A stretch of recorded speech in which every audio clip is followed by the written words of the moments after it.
Hello and welcome. You're listening to the Open Door Philanthropy Conference Special. We brought our microphones down to the Nexus U.S. Summit this year at the United States Institute of Peace. And in plain view of the Lincoln Memorial, over the course of 2 days, we conducted 10 interviews with a diverse array of conference delegates. Some of our guests, like Hank Love from the American Jobs Project, were actively fundraising. And I was able to convince Hank to submit a proposal to the unfunded list that's currently under review. Other guests, like Karen Yanis, were active funders. Karen ran Oprah Winfrey's foundation for 10 years.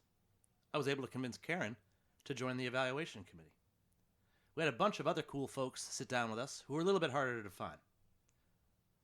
On a personal note, this was just an absolute blast for me. I got the chance to interview some of my favorite people in a beautiful setting. We had amazing conversations. I hope you'll listen and understand that these represent just a microcosm of my own participation in Nexus over the years. I've been attending this conference for almost 9 years now. Each conversation you listen to here, whether I've just met our guest or known them for years, is reminiscent of hundreds of conversations I've had in the halls of Nexus over the years. People ask me often how I've built such an impressive network. And I can tell you that it's because of conversations like these. At the very least, I think you'll find them entertaining. Please note that these were recorded live on site in a less than ideal acoustic circumstance. You can pretty much always hear me because I'm basically Shrek. But sometimes our guests are a little bit harder to hear. We'll do our best to make transcripts available since every word of these conversations were important and interesting. But for now, I hope you enjoy.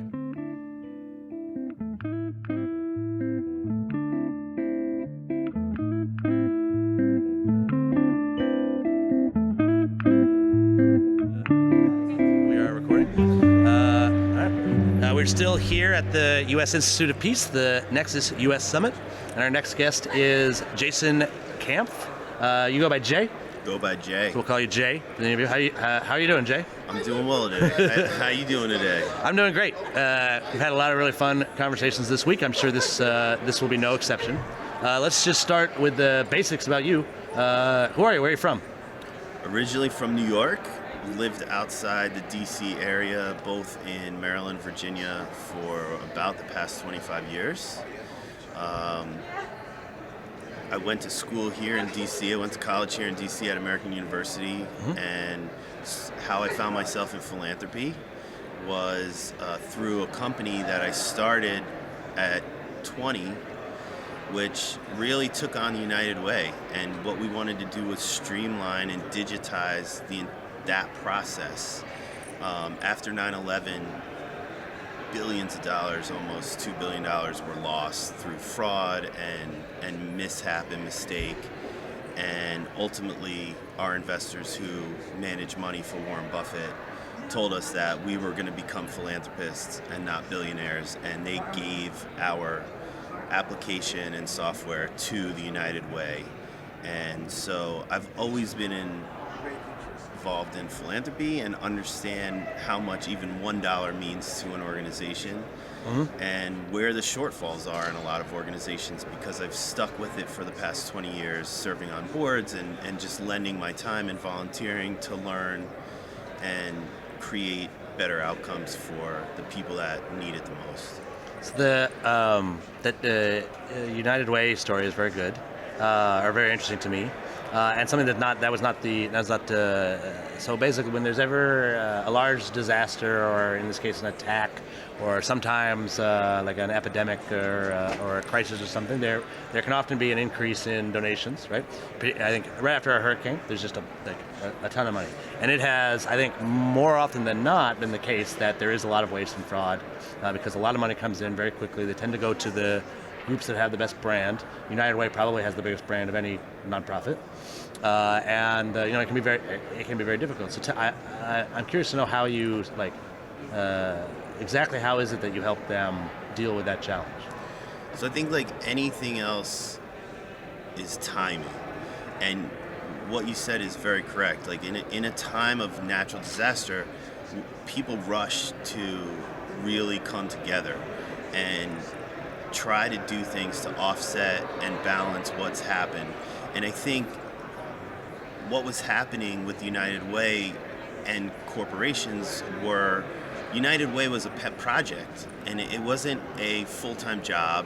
and depending on how large your corporation was, you had multiple locations and you have multiple people funneling up ultimately to one person handling everything by paper. So there was a lot of human error. And then during the time that we started this, we started building this application in 1999. So it was like at the height of the internet boom, right before the bubble burst. And Pets.com was still a thing. Pets.com was still a thing. MySpace was, it was MySpace. But what unfortunately people were not prepared for were the scam artists, and they weren't thinking that criminals were smart, right? They were thinking, oh, this is the internet, it's new, it's safe, it's fine, like nothing can happen. And so a lot of little nuances were taken advantage of, and ultimately when you're relying on people to manage a process, there is going to be human error. And we were able to look at this process and understand, not from a disruptive technology perspective, but just purely a technology perspective, what is missing from the United Way process. And what we did was, instead of charging donors, which the United Way ultimately does, up to 28.9 cents on the dollar at the time, we charged companies, and we built them a custom application for their business and their brand that managed their corporate philanthropic efforts globally. And so we went to the IRS and we made it possible for people to donate as much as they wanted, 1% of every paycheck, 1% of their paycheck a year during a 52-week pay period, or 26 pay periods usually. We made it possible for people to donate stock, for people to donate through credit card, for people to donate just cash, people to ACH and debit money out of their bank if they didn't want it to come directly from their paycheck, which we thought was weird because if it came from your paycheck, it was pre-tax. I was going to ask that. You can do that. Yeah, we did everything pre-tax, but some people, I guess, because there's 1099 employees and some people have estimated taxes and some people are just W-2'd. So we ran into all these issues, and what we did was we also updated the database for the IRS because thousands and thousands of organizations just let that go, and at the time there was about 700,000 registered 501c nonprofits in the United States and another million around the world. And so you have to think about large companies. Even in 1999, we have tons of employees that are U.S. citizens working abroad and vice versa. And what we wanted to do was make it easy for them to contribute, especially back to natural disasters. So a lot of what drove this process to digitize things were to really bring together the core culture of any company, no matter where their employees were spread out, and to have consistent messaging around the issues that affect companies, their geographies, and then the natural disasters that happen in those locations. And amazing. It was really amazing, thank you, but the worst thing that's happened in a lot of our lifetimes, at least, has been 9/11. And 9/11 changed the dynamic, I think, for philanthropy forever, and also changed the dynamic for our company. And ultimately, it was given away to solve a much bigger problem. And we were all young. We were always a .org. We wound up changing to a .com because companies weren't responding to .orgs. And they also didn't like the internet model. They knew they had to be in the space in the sense that they needed to have www.marriott.com, but they didn't realize how big of a tool that it would become, and that's really going to be the first interface. That's funny to think about. So yeah, you have to go back to 1999. So some people were just too young at this point. The first two nonprofits I worked at didn't have websites at all. It's weird to think about. You wouldn't even, for most of them, it's the first thing they do. They make the website first. You wouldn't even think about not having a website first. Right. I mean, it was a whole different dynamic then. And what we also noticed was that an ASP was essentially what the successful .coms were doing. They were providing this service, either B2B or B2P or B2P to whoever else, and they understood that ultimately people would gravitate towards a much easier way of getting what it was that they desired. And we saw the tool as being a way to draw in the masses, because as we did the research, the overwhelming majority of money donated in the United States, which was close to $55 billion at the time, was all donated by individuals, which really threw us for a loop, because we realized at that point... It's still the case. The numbers have gone up, but it's... The numbers go up 7% a year, almost no matter... Yep. Doesn't matter. It really doesn't matter what happens in the... Right. 9/11 didn't change. It was 7%. Nothing. Didn't change. Nothing can change it. And tax codes haven't changed it, over the years, and I think... It will be interesting to see if doubling the standard deduction... they're saying it's going to lead to a reduction in giving. I really don't think so. I don't believe there's that many givers out there who are that craven about it. Like, I will now not give because I'm not getting a tax deduction. There's, I maybe, think, but not $20 billion worth of gifts. Right, and speaking of giving, what this application taught us were all the reasons why people give, good, bad, or indifferent. Mm-hmm. And so we catered to those, and we customized every company's software to manage their culture. And we also did something that was really unique, which a lot of companies started doing at that time, and that was managing and tracking their corporate volunteer hours and their corporate employee volunteering match programs. So they would pay employees a portion of their salary to go and volunteer.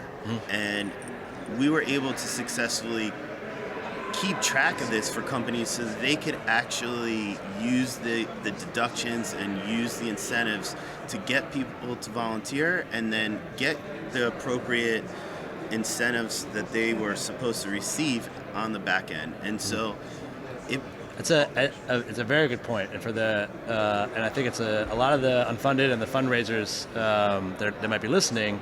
In my experience, a lot of them don't know about this. If you have donors that work, particularly at any of the Fortune 500 companies, it is almost a guarantee that company matches donations. Absolutely, and up to a few $1,000 per employee a year. Yeah. And if you're the fundraiser, you can't and this is often they'll make a gift because they're making a gift to you. That employee might not know that his company matches donations, right? Or maybe he didn't do the paperwork or whatever. A lot of I think a lot of fundraisers out there don't realize that it's their role to know where your donors work and know if those match programs are available, and also with volunteers often they get several days a week where you're right, they still make their salary, but they get to go spending it volunteering, and these can be a highly skilled volunteer who's being paid to be there can be a really useful thing to have. Right? It's an amazing thing to have, especially when you're working for companies that have the resources to help during these natural disasters, or during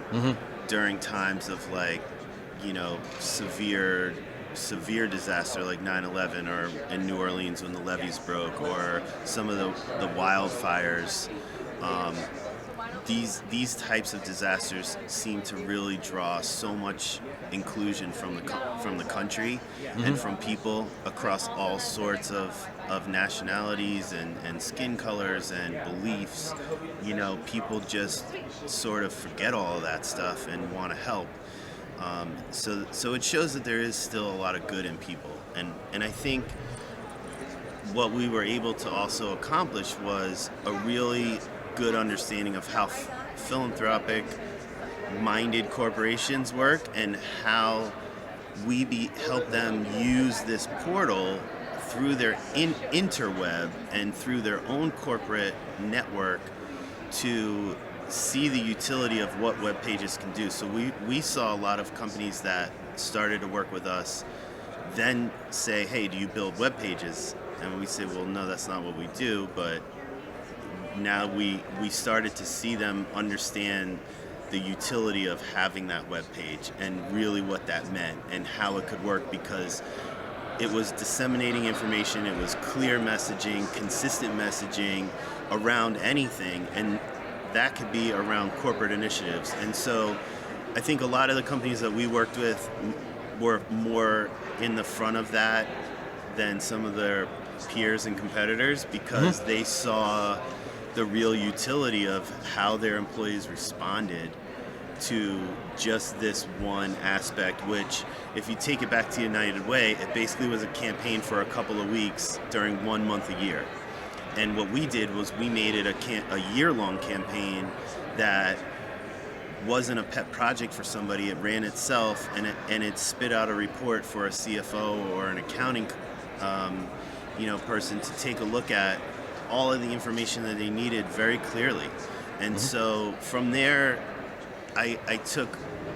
we eventually, like I said, we gave the company to the United Way. It became part of what their online processing arm is. It's called eWay, and they really helped manage a lot of the human error and some of the more costly mistakes. We also identified a lot of false nonprofit organizations.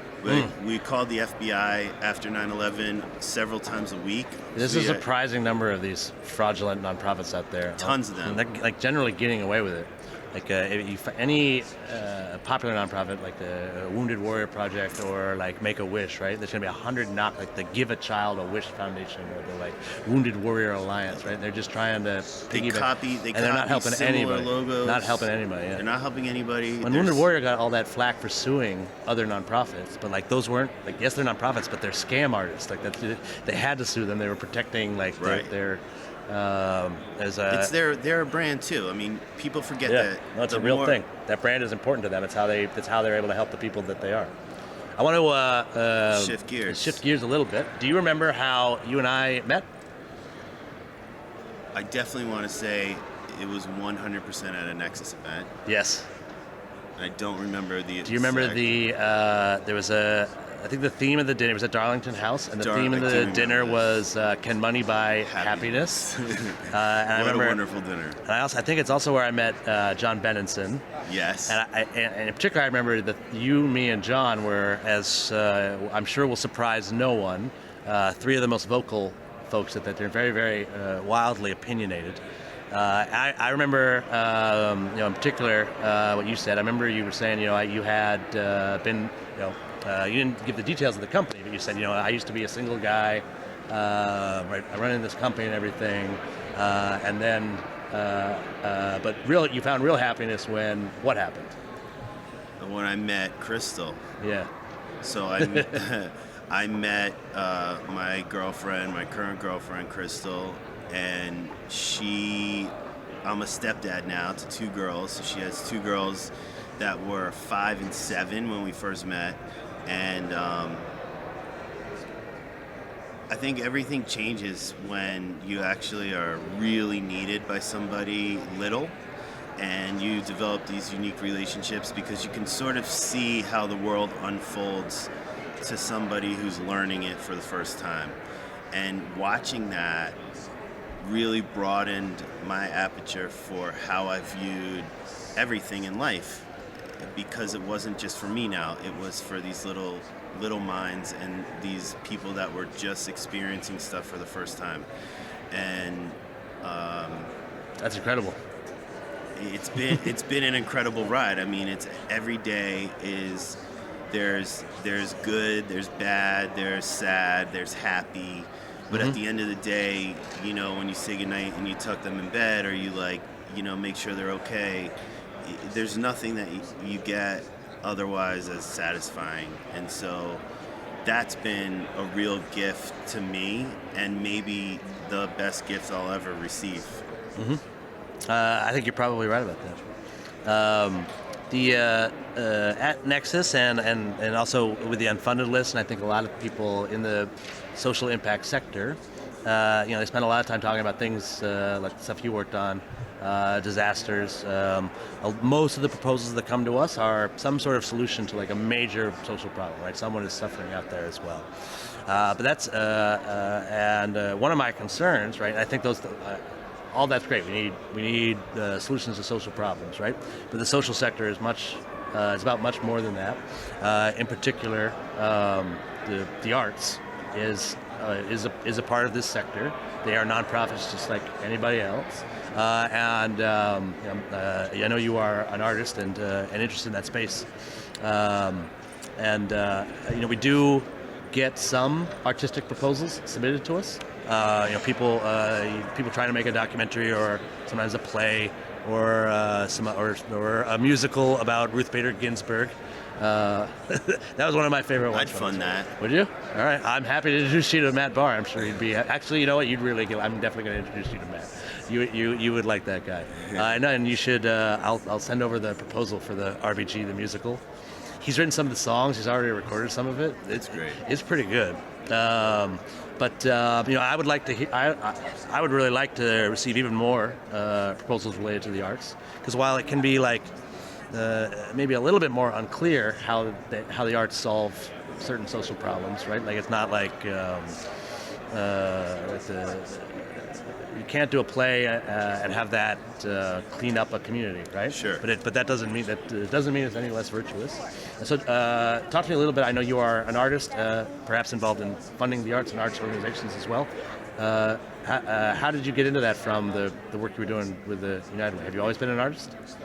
So it's a good question. I think everyone's an artist, and I agree. Of course, I've always been an artist, and honestly, I don't want it to sound cliche, but I've always been an artist, and until I met Crystal, no one in my life had pushed me and encouraged me the way she did. And after meeting her, I became a published artist, a published photographer. I've sold paintings, I've sold photos, and I've worked on larger projects. And then I've also found my way into film, and mostly documentary and on the independent side.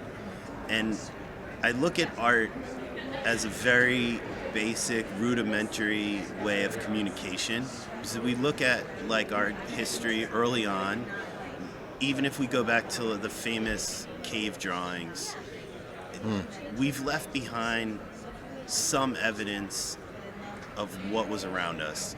And art's always been a form of communication, maybe before spoken word. I sort of feel like art and music and then spoken word, I'm no expert, but I sort of feel like that was the genesis. I think sounds were much easier to create than syntax and text and words that we could relate to today. I think so, music as an art form, and then drawings and evolving those drawings. We also see large landscape etchings into the earth. So from above, we've now seen all of these huge kind of landscape drawings, if you will. And what they resemble are different things: birds, animals, people, large people. We've seen through other various geographies. So I think the basic art form of interpretation really is to open dialogue. And if you take those interpretations a step further, anyone can look at a piece of art, anyone can look at or watch and listen to a play, but we all get different things out of that. We all see different things, but what we don't necessarily see, especially with a painting or a photograph, is we don't see the color or the race or the religion or the beliefs of the person who painted or took that photo. What we see is an image that resonates with us and begs us to speak or say something in return to what we're seeing. And if you take that very simple, what I just described, and say, okay, if we can appreciate somebody's work, why can't we appreciate them as a person? So we may, if you take an extreme example of someone who's just completely racist and against black people or against Asian people, but they see this picture and they love it, do they hate it now that they find out that the person who took it was black or Asian? And that's like the basic rudimentary, like, let's cross that barrier first. And then for the people who are very open-minded and very intellectual and very willing to have a constructive debate against something that they don't believe, some paintings, some photography, some works of art, allow for that dialogue to take place and allow for you to really hold a constructive forum for people to come together and view things more artistically than in sort of a textbook manner or a scientific manner where it is black or white or it is right or wrong. And I do a lot of volunteering in school with the kids for art, and it's amazing because there's no rules in art, and kids, you know, any rule that they learn of, they want to break, and they don't know all the rules yet. So art is always a fun place to watch kids, and so I really believe we are all artists, and the younger we get children involved in art, I think the more perspective, whether it's good, bad, or indifferent, we allow our society to have. And I think art is a crucial component to any of the dialogues and any of the issues, because it's so hard for people to get people to resonate with issues and fund issues that are of meaning and scale. But art can bring people together, and masses can change those issues greatly, because it's not always just money that fixes a problem. Awareness is a lot more of the issue, and that takes a lot more money. That takes the money, whereas you can't spend the money on the problem. If you have artists creating awareness, that is leveraging so much more power than. So do you fund the arts? You make gifts to artists? I do fund the arts. I've funded locally in Washington, D.C., the Phillips Collection. I'm patron there, and it's an amazing... Beautiful museum. It's a beautiful museum. It's a wonderful institution. It's going to be 100 years old in 4 years. And so as a nonprofit, especially in the arts, because let's face it, like, no one's dying, no one's starving, there's no disease to cure. It's a museum, right? So to last 100 years... Hopefully no one's starving to death in the Phillips Museum. No, but... The cafeteria there's great. There's really no excuse for that. It's true. Good point. But I think as a cause, you know, to last 100 years... Yeah. Have they been 100 years in that, right in that spot? I don't know if they've been in that spot. That's an older building. In 4 years, it'll be their 100th anniversary of being in open doors as a museum. And then I support local artists and artists that I just find I'm drawn to, you know, especially if they're affordable. How do you find local artists?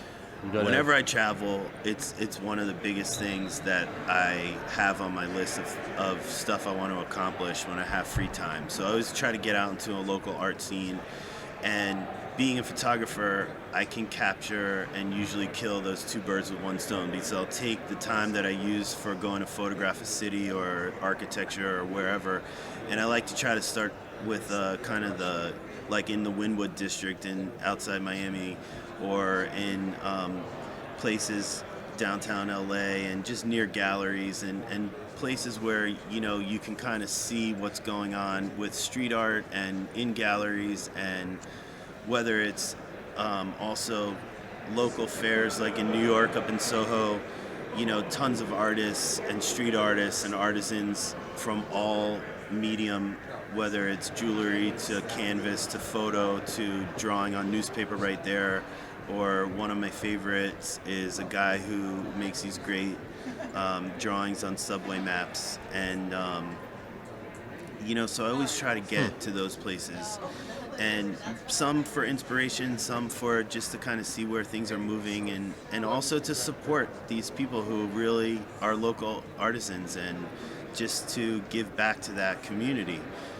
I think that dialogue and that interaction is something you only get with an artist and someone who's really given everything to that particular craft, and that's their job. So very cool.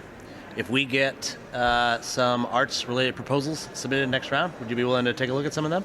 I would be happy to take a look at not only art proposals, but any proposals that you feel I could be helpful to. And Awesome. It would be a real honor to look at the art stuff. Yeah. No, we get they're some of my favorites. I mean, obviously, I don't want to play too much. I don't want to. You don't have too many favorites. Too preferential here, right. But like I'm a little bit concerned that our generation might, especially our generation of funders, might because we are so interested in impact and measurement, right, and evaluation, results, right? and quick results, that we may, and it is, you can look at the numbers, the arts funding is on the way down, and so it's great to meet a younger funder that does have that interest, and because there's definitely still artists out there creating art, and I think in the world today, really important to create it. So hopefully we get some really interesting art stuff to show you and some other great stuff. Love it. Thanks very much for stopping by. I hope you enjoy the rest of the summit.